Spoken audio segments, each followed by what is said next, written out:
Nice sentiments, not ones in evidence the next day when a British cameraman crept up a hill overlooking a small village called Prekash. I went forward and put the camera above the canopy of these trees to see into this small valley.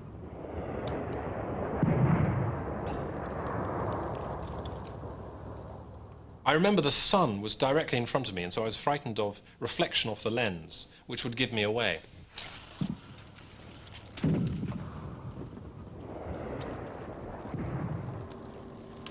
They were destroying the village and looking for survivors. In Belgrade, Cook's weapons were merely words. Milosevic had the real thing. Serb police had moved in on Prekash, the home of a clan leader identified with a shadowy group that had started hit-and-run attacks on the Serbs, the Kosovo Liberation Army. His name was Adem Yashari, and Yugoslav intelligence were convinced that he'd been involved in guerrilla attacks on policemen. 3 days of fighting began. We could hear the sounds of gunshots and tanks. Uncle Adam told us not to be afraid, and we went into the basement. We lay on the floor and covered ourselves with blankets.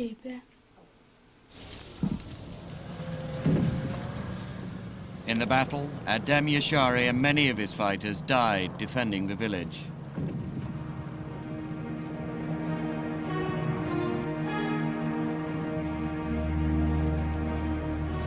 At the end of it all, Besarta Yashari was still sheltering with her grandmother, mother, brother, sisters and cousins. They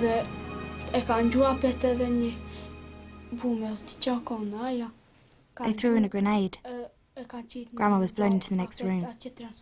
Almost everyone was killed.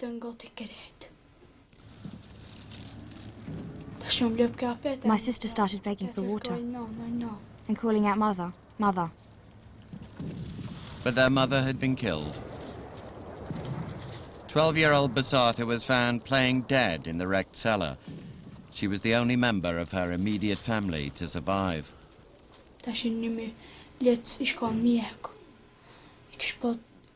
One policeman was a doctor, and he wanted to give me an injection because he saw I was covered in blood, and a bone was sticking out of my trousers.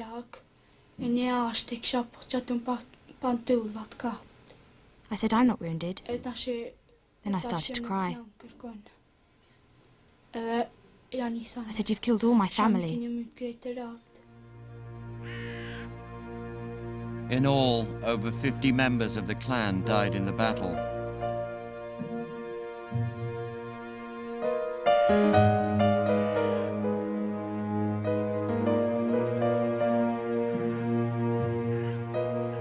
The Serb authorities said they were terrorists, but to the Albanians they became overnight heroes.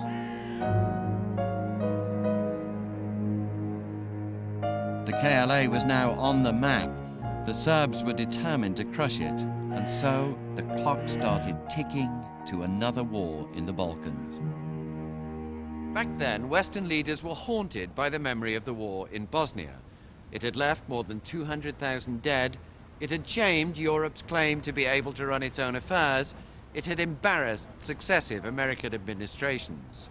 And now, in places like Downing Street, the specters of another Balkan war, slit throats, grieving mothers, were swirling around once more.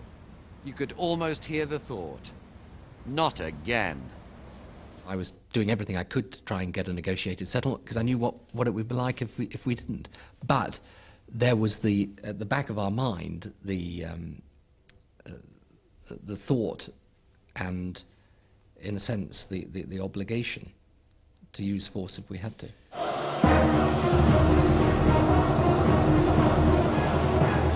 Three days after Prekash, Cook hosted a meeting of Western foreign ministers in London.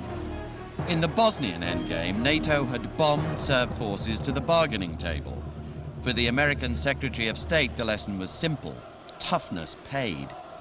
We need to remember that the only kind of pressure President Milosevic understands is the kind that imposes a real price on his unacceptable behavior. So I think we all knew that unless you're prepared to use force or have the threat of the use of force, it's difficult to deal with someone who only understands force. Born in Czechoslovakia, a refugee from the Nazis, Albright called herself a child of Munich. She knew all about appeasement, and she thought the West had been spineless during much of the Bosnian War. But this was her moment. Forget the gentle touch. The lady was a hawk. It is not often that you get a second chance, and I believed that it was very important to make clear that the kinds of things that Milosevic does, which is decide that because you are not his ethnic group that you don't deserve to exist, is unacceptable.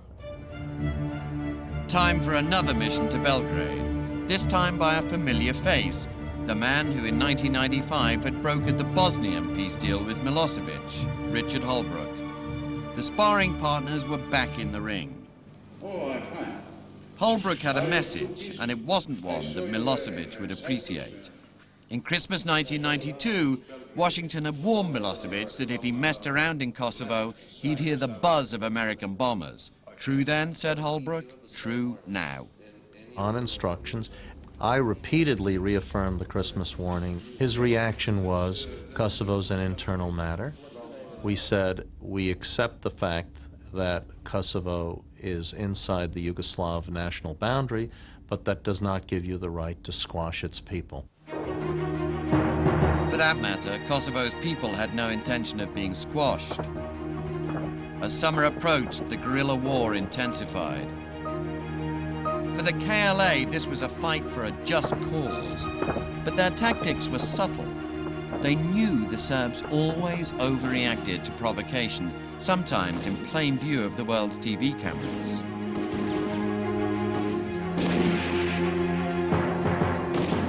Inside Kosovo, the time for talk and diplomacy was long past. It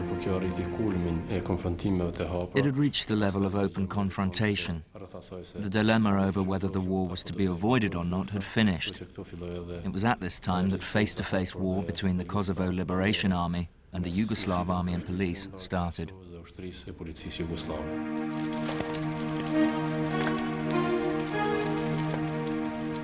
Serb forces burned villages, driving their inhabitants into the hills and the arms of the KLA.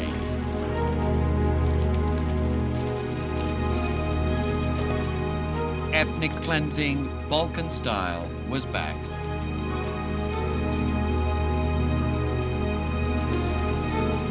In authorizing the military action, Milosevic had raised the stakes.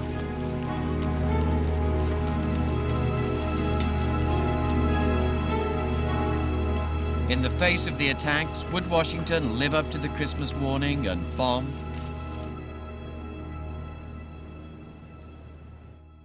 Not on its own it wouldn't, or at least that was the skeptical view of Sandy Berger, President Clinton's politically savvy national security advisor. We believed that there needed to be a NATO commitment, not just an American commitment, because whether we could sustain unilaterally action against Milosevic, I think, was, under these circumstances, an open question.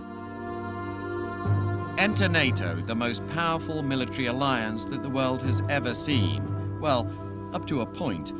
For if the US on its own couldn't decide what to do, what hope was there for a talking shop of 16 defense ministers? Not much. So, hoping it would frighten the tiger, NATO decided not to fight, but to noisily plan to fight. If he had learned that the politicians were making statements, but nothing was happening in terms of preparation, military preparation, and be it in terms of the development of plans, then he would have concluded this is all a bluff. We started with planning an air option. We obviously looked at what we would do if we'd done an air campaign and he still didn't want to yield, then what would we do then? And Then if we'd gone in on the ground and he still didn't want to stop the fighting, then what would we do? So we had a whole variety of plans. There were a dozen or more. But planning to break eggs won't make an omelette, so NATO's 16 members managed to agree on one more thing. They showed off their arsenal, sending 80 planes to buzz the borders of Yugoslavia. Critics in the West called it the Balkan air show. Milosevic's men, meanwhile, were not impressed. Što se tiče pretnji NATO snaga, mi u to vreme nismo to... As far as NATO's threats were concerned, we didn't have any valid reason to believe them. NATO interveniše na prostoru jedne suverene zemlje. They had no reason to protect the terrorists. They had no reasons to get involved in the internal politics of another country. Because of these reasons, we couldn't believe them. Throughout the summer of '98, the Serbs stepped up their attacks on the KLA. The guerrillas were on the run, whole villages were emptied, families were flushed out of their homes, and Washington sent a high-level delegation to sniff the air for themselves. We'd go from village to village. You wouldn't hear anything but a dog barking. No sign of human life, no movement. And it was pretty obvious to us that, this was a tragedy in the making. Dole went to the White House. Milosevic, he said, thought the West was bluffing. I told the president that there have been so many empty gestures that I don't believe Milosevic really believes anything will ever happen. That was sort of my message. Here's a guess. The message didn't get through. Clinton had, shall we say, other things on his mind that summer. Monica, you have sexual relations with the president. The Balkans now needed full-time attention. They didn't get it. The president was preoccupied with Monica Lewinsky, and I think it's fair to say, without disclosing what was said, that we talked about that. So I think it was a distraction. I think the whole Lewinsky thing, I've said I think Kosovo was maybe the first casualty of the Lewinsky affair.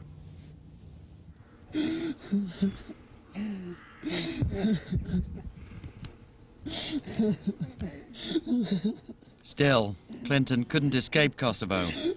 Within weeks, more dreadful pictures were on the world's TV. I managed to get to Obria, which is in the heartland of the KLA. The villages were utterly distraught. I saw one woman rocking forward and back, and she was saying, the children, why the children? I'd been told off the record by a diplomat that one of the reasons that the West weren't really keen in getting involved was, the sense that people weren't really being killed by the Serbs. This event disproved that. And so I was really determined to shoot it as well as I could and try and get the most emotional pictures possible.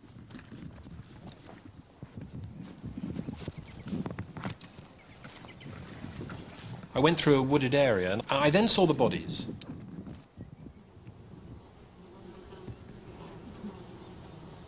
Entire families had been killed. With hand grenades and rifle fire, the Serbs had murdered over 20 women, children, and old men. Nga fëmijët më e madhe ka qenë djali im vjetori 9 vjeçar.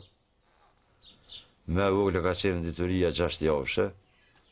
The oldest child I lost was my 9-year-old son Yeton. Then there was Valmir, who was 18 months old. He still had his dummy in his mouth. Then there was 4-year-old Menda, Gentiana, who was 5, Donjeta, who was 6. Each body I found looked worse than what had gone before. It was difficult dealing with those damaged bodies.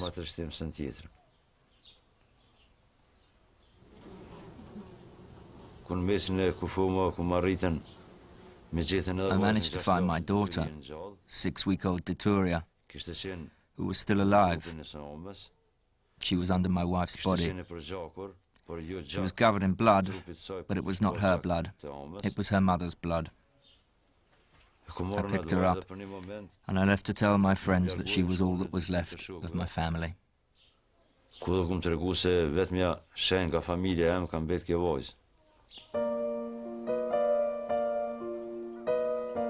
Victoria had been left without food or water. She died 2 months later.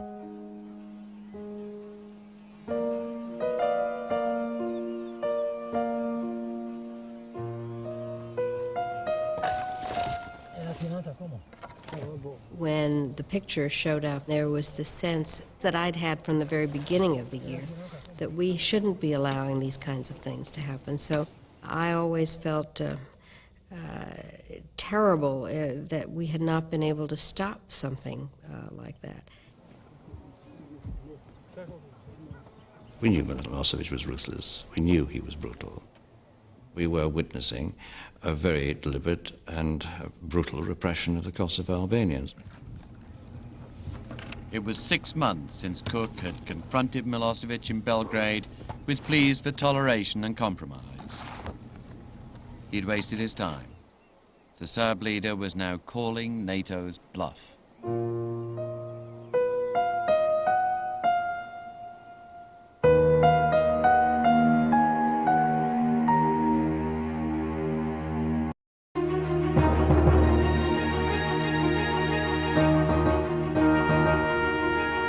The President's foreign policy team met in the White House to discuss the gathering storm.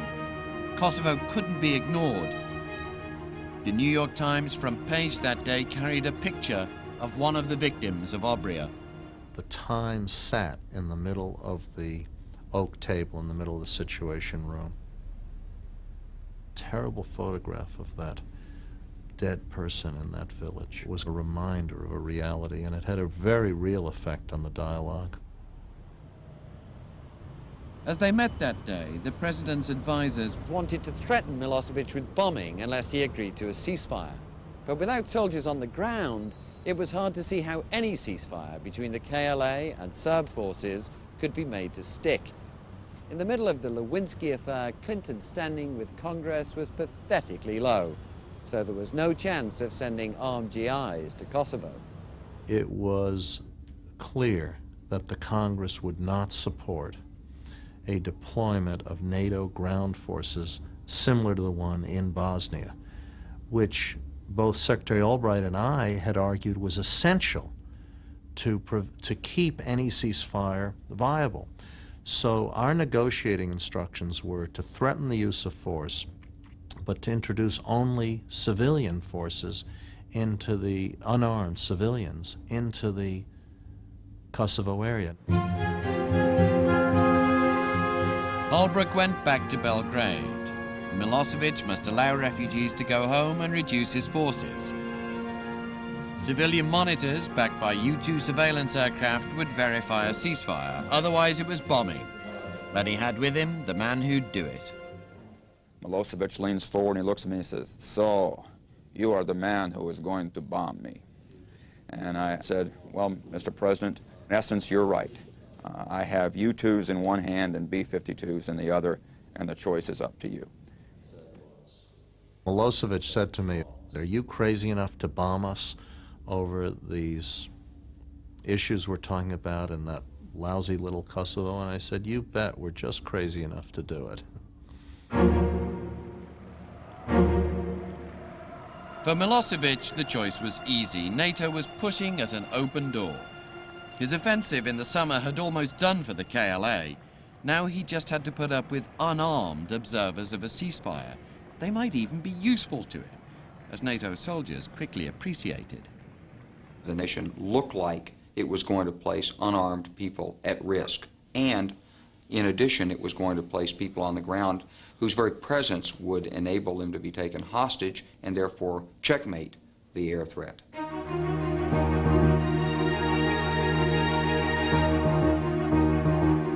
Filled with misgivings, General Clark set off from NATO headquarters in Brussels. His mission, to sort out the precise timetable for a reduction of Serb forces in Kosovo.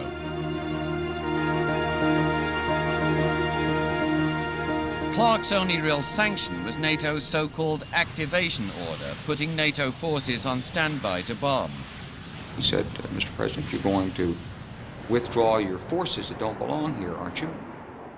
He said, there are no such forces. I said, well, I said, have you ever heard of the 211th Armor Brigade? He said, no, I have not. And he looked over at General Perisic, the Chief of Defense Staff, and Perisic says, oh, yes, that's in there, in Serbian. And Milosevic looked back at us. He says, okay, we have such a unit. It will be withdrawn. Now, he said, what will you do about the activation order? Because he didn't like this activation order, this threat. You're threatening my country, he said. So who held the better hand? NATO had backed off in the past. How could Clark convince Milosevic that this time, honest, the alliance meant business? I called President Milosevic aside and I said, now, Mr. President, you have to understand that NATO is very serious. You'll have to pull out the excess forces. If you don't, there's an activation order. And if they tell me to bomb you, I'm going to bomb you good. Well, Milosevic wasn't happy about this, and he put on the Balkan macho act at first. It was sort of, well, General Clark, NATO must do what I said. Come on, Mr. President. You don't want to get bombed by NATO. You tell your generals to cooperate. You figure out a way to get those forces out of here. After days and long nights of talk, drink, and roast pork, Milosevic eventually agreed to the deal. There wouldn't be a war. Time for a little celebration. He was feeling self-assured and confident, and he passed out the pear brandy, and he said, in the way that he has come to look at Western military people, he said, well, now, General Clark, he said, you understand. We know how to deal with these Albanians. We've done this before. And I said, well, when was that and where and how did you deal with them? He said, in Drenica in 1946, he said, they were murderers and bandits and killing their own kind. And so what did you do, Mr. President? He said, we killed them. We killed them all. It took several years, but we killed them all. He then proceeded to sign the promises to NATO, saying he wasn't going to use anything but normal policing methods. They haven't pulled the tanks out yet. By early November, the civilian peacekeepers had arrived, but the KLA were trying to regroup. The chances of a real ceasefire were slim. It was the only deal we had. It was the only show in town, and therefore we did our best to make it work. But from the start, I had doubts whether we could make it work without an armed presence within Kosovo. Cook had every reason to be gloomy. 2 months later, near a village called Ratchak, the KLA killed 4 Serb policemen. The response was predictable and brutal. At about 6:30, they started firing with heavy artillery. We left the house in the clothes we had on and started running up the hill.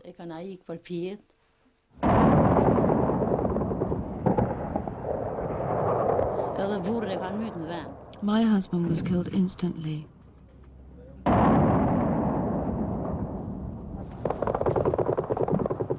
My 13-year-old boy was further down the hill, lying down.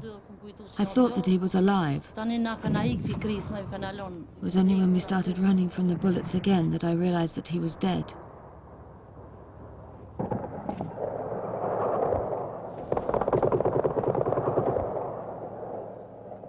I did not dare stop to take a look at him. I left him in that state. I left him like that. We entered a nearby house to hide in it. I was wounded and hid under the staircase and lay there for 8 hours. Serb police entered the village and began pulling men from the cellars. They separated us. They got us out. They started to beat us. They were swearing at us. They hit us with sticks. My neck still hurts because a policeman crushed it with his boots. Then they lined us up and told us to go to Ranunj, a village where the KLA had a base. They said we were to go to them, and so we were relieved because we thought they were letting us go.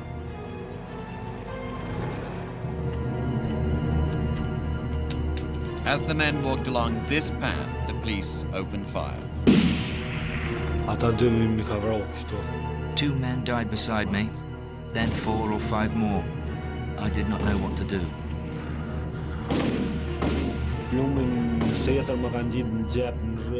I reached a hollow in the ground and hid there. Bullets went through my jacket, my pockets, hit my belt. A bullet even hit my eyebrows, but it didn't hit me. It was my destiny to live.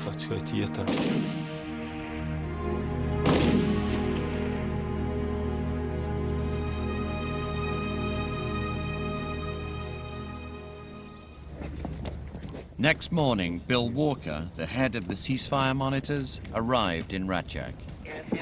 I guess we went, I don't know, 500 yards, something like that, and we came across the first body, and it was a body of a man, and there was a small blanket over where his head should be, and they lifted the blanket to show me that his head was gone. We're not sure if it was shot off different pieces of skull. Jesus Christ.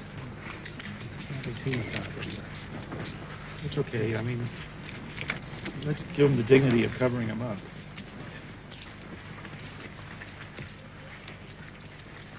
I was a little shaken by this thing with the head gone,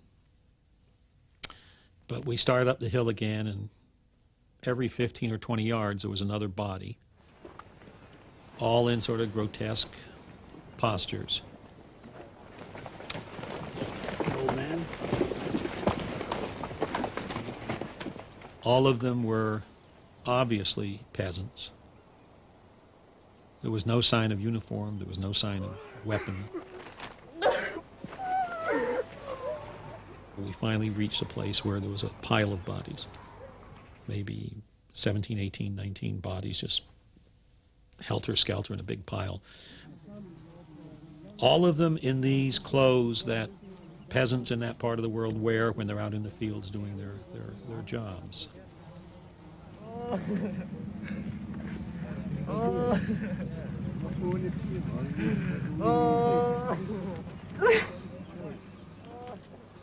There were people coming up and discovering their husband, their father, their son. I was angry, and I think I was somewhat at a loss to know what the heck we were going to do now. Serb authorities would later claim that civilian clothes had been put on dead KLA soldiers during the night. Nothing I saw had anything in common with what the government's first story was, which was this clash with uniformed, armed KLA, and that 15 had been killed. Everything I saw was consistent with what the villagers were telling me. We came down off that hill feeling that nothing was going to be the same again. This had changed the landscape completely as far as the mission was concerned. And I certainly felt that this was a turning point.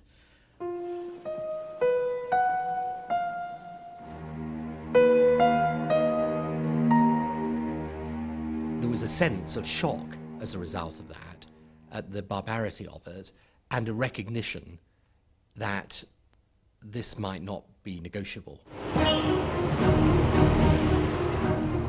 Still, one more negotiation would be tried. 3 days later, Clark and his NATO colleague Klaus Naumann made the well-worn trip to Belgrade again. We said, let's talk about the massacre. It's not a massacre, he said. Our people would not do such a thing. Once more, the NATO team tried to convince Milosevic that this time they were really, really serious. He got very emotional. He told us that he was fully aware that the greater fertility of the Albanians had changed the demographic balance over the time, and that for that reason he had to find a solution that the Albanians could not outnumber the Serbs once again. He told us again and again, these Kosovars, they are murderers and they are killers and rapers. He really got a little bit, well, emotional on this. We had to stop him a couple of times and say, Mr. President, we're not even talking about the Albanians here. We're talking about your obligations to NATO. And he would stop, and then he'd creep back into this. So there was certainly a black spot inside him. In Washington, yet another atrocity, yet another meeting. I had gotten increasingly frustrated. I think I used the term that we were kind of like gerbils on a wheel and just going around without resolving anything, and that things were getting worse, and that we needed to take action. In fact, Albright was winning the argument. America might not want a war, but it suddenly looked likely to get one. We at that point said in that meeting, Račak was so brutal that I think there was in Europe and here a much clearer sense that we had to take action. Serb brutality, KLA tactics, NATO's uncertain diplomacy, and now the grief of the bereaved. Europe was stumbling into war. To what end and for what purpose, those perhaps were questions best left unasked.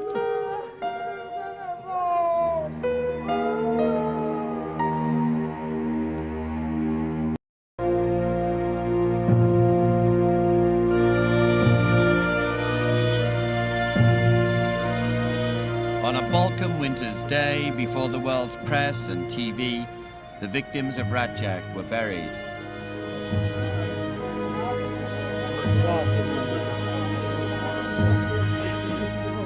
NATO's very credibility was now on the line.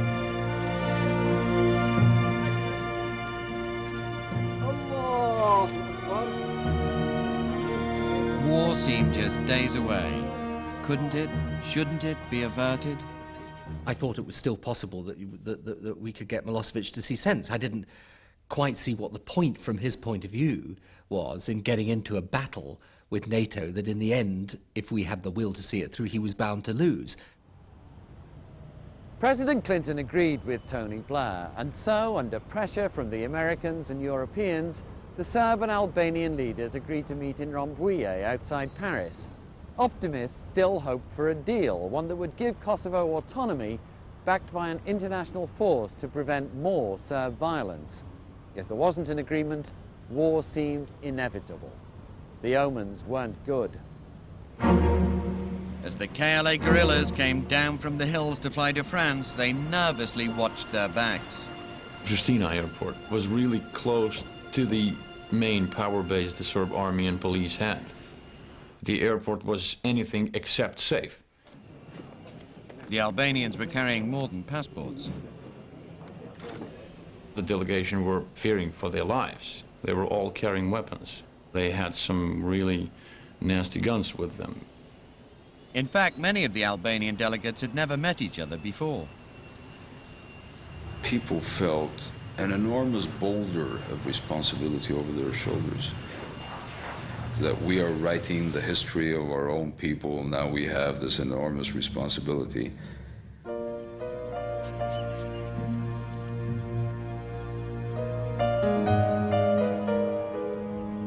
The destination was a famous French chateau where the delegations would be locked away and with luck do a deal. The hope that Rambouillet would be an elegant European version of the talks at an old airbase in Dayton, Ohio that had ended the Bosnian War. We meet today in a place of tranquility and beauty, but we are here to change a scene of violence and fear. Both sides came to the talks from very different points of view, and with a lot of blood that had been shed over the previous year between them. It was never going to be easy making sure that you could bridge that. In fact, it was impossibly hard. The Albanians wanted NATO's protection, but the Serb delegation was low level and took its cue from Milosevic back in Belgrade.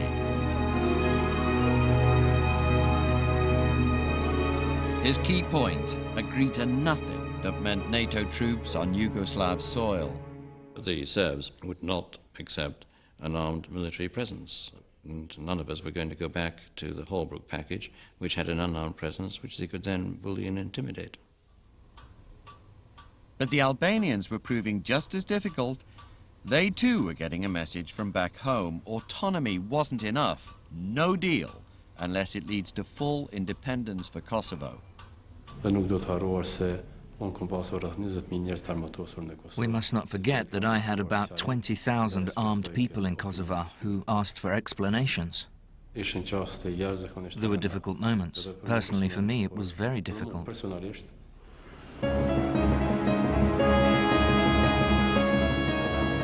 Riding in from the west came Albright, putting her personal prestige on the line, hoping that a diplomatic triumph was within reach, and carrying a piece of intelligence that she hoped would knock sense into the Albanians.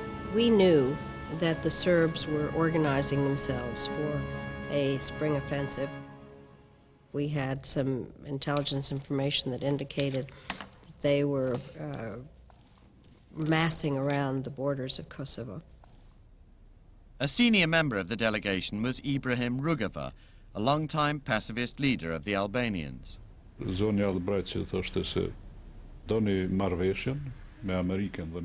Albright asked us, do you want this agreement with the US and NATO in Kosovo, or don't you want it? In which case, you'll be left under Serbian oppression and at their mercy. Sensing the deal was slipping away, Albright went public. Let me say that if the talks crater because the Serbs do not say yes, we will have bombing. If the talks crater because the Albanians have not said yes, we will not be able to support them, and in fact we'll have to cut off whatever help they are getting from the outside. A deadline was set for February the 23rd. When the Albanian delegation arrived, they were ready to sign. Albright seemed to have salvaged something from the talks. But then the KLA man again heard from the military commanders back in Kosovo. To sign would be a betrayal. We were in the toilet because it was at some point the safest place to discuss. And he said, you should realize that if I go back with something my people doesn't want, I may get a bullet in the head. The deadline approached. Perhaps neither side would sign. Thatchy told his colleagues that he had to go back to Kosovo and consult with the hard men in the mountains before he could sign anything. A frustrated Madeleine Albright turned up in the corridor outside the Albanian delegation's room. She just showed herself on the door. And one member of the delegation who didn't realize who was she, and probably thinking that she was some cleaning lady, because it was after midnight. And he simply said to her, like, give us 5 minutes, and please go away. Mrs. Albright started using the explicit language, which the translators never could translate into Albanian.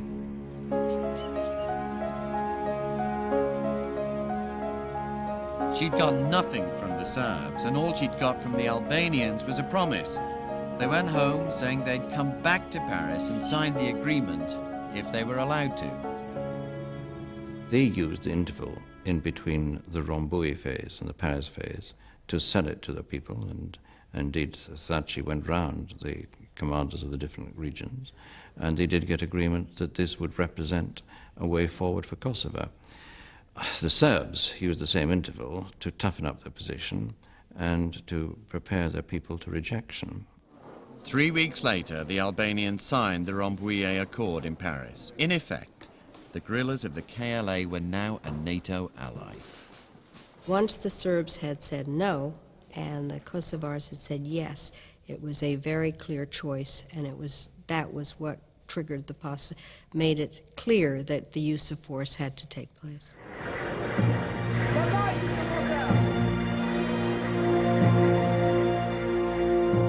On March the 19th, the civilian monitors of the non-existent ceasefire were pulled out. They'd feared they might be held as hostages. In fact, the Serbs couldn't wait to see them go. Our last people coming out were saying, you know, right behind us were the tanks, right behind us were the APCs, the Armored Personnel Carriers. And it was obvious that the Yugoslav forces, one, had a plan to move in right behind us, two, wanted us out of the way as soon as possible so they could start doing what they were going to do, and then did it. The next day, Saturday the 20th of March, the Serb army started a major new offensive against Albanian positions, the biggest since the summer. It was just as NATO intelligence had predicted. We saw clear indicators that large-scale military operations against Kosovo were about to take place. What we were saying was we expect the Serbs to be quite merciless in their treatment of the Kosovar Albanians. Clinton gave Holbrooke a last throw of the dice. On Monday the 22nd, he returned once again to Milosevic's palace. Sign now, or it's war. I went back with our team, and we presented to Milosevic the ultimatum that if he didn't sign the agreement, that the bombing would start. He went on and on about how Serbia had done everything right and the international community, especially the U.S., had double-crossed him. He understood that we were on the edge of war, and he would not engage in any meaningful way. Holbrooke left the meeting and rang Albright. I talked to Ambassador Holbrooke, and it was evident to me that what Milosevic was doing was playing games. It was evident that he was just jerking us around. It would be the emissaries' last night in Belgrade. I went back alone, and I sat there alone with Milosevic. And I said to him, you understand that if I leave here without an agreement today, bombing will start. Almost immediately. And he said, yes, I understand that. And I said, you understand it'll be swift, severe, and sustained. And I used those three words very carefully after consultations with the Pentagon. And he said, you're a great country, you're a powerful country, you can do anything you want. We can't stop you. There was an air of resignation to him. I said, you absolutely clear what will happen when we leave? And he said, yes, very quietly. You'll bomb us.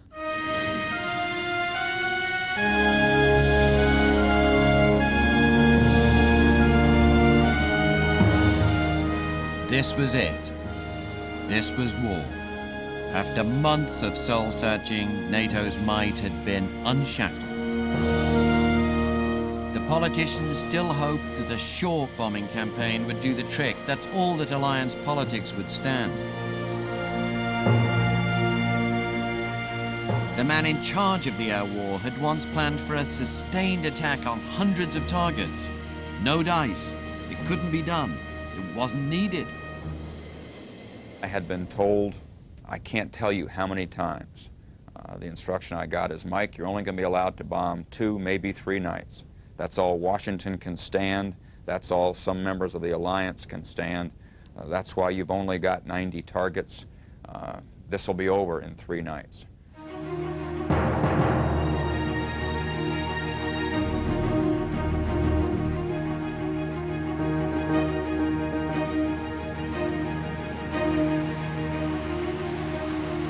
And then came one last extraordinary bid to avert war. Someone from NATO called the mobile phone of the Serb army commander in Kosovo.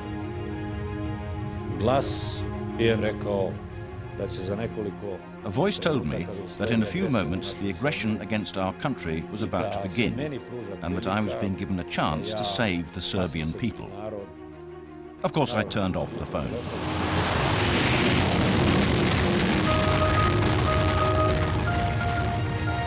Clinton went on TV and took another gamble. It would be war from the air only. My fellow Americans, today our armed forces joined our NATO allies in airstrikes against Serbian forces responsible for the brutality in Kosovo. There were no plans to send GIs to a Balkan quagmire. But I do not intend to put our troops in Kosovo to fight a war. Had there been introduced at that stage a debate about ground forces, about which there was not a consensus, not then, not later, there would have been disunity instead of a united front. Still, at NATO headquarters, some listened in disbelief. Betting all on the bombers was one gamble too many. Politically, removing the threat of a ground war might make sense. To do it in public was just crass. I do not hesitate to say all those politicians who ruled out in public the use of ground forces made it easier for Milosevic to calculate his risk, and this may have encouraged him to make the attempt to ride it out, and by this we prolonged the war.